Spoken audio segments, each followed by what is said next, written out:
After the martyrdom of Joseph Smith, the Mormon believers migrated to the West, establishing a dominant society in Utah and the surrounding regions. Brigham Young became the new leader of the church and acted as both prophet and governor for his people.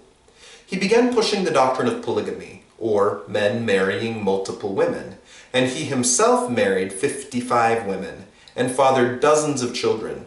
When Brigham was 43, he married his 18th wife, Margaret Pierce, who was 22 years old and a recent widow. Her first husband, Morris Whitesides, to whom she had been sealed in the temple, had recently passed away. Brigham also married Margaret's sister Mary.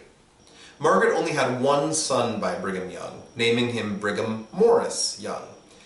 He was born in 1854 and died in 1931 at the age of 77.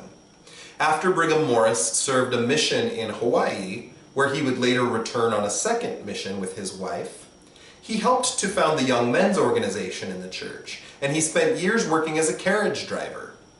Morris married Celestia Armida Snow, daughter of Lorenzo Snow, who would later go on to be the fifth prophet of the Mormon Church. And Morris and Armida had several children and grandchildren. One of their sons, Lorenzo Young, went on to become a prominent architect in the Salt Lake City area.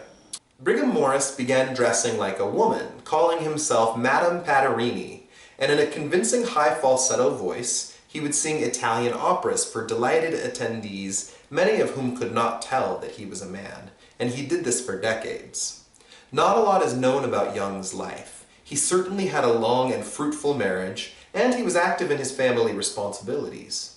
He may have dressed as Madam Pattirini strictly for entertainment purposes, or it could have been because he had inclinations toward femininity as a homosexual or even a transgender woman.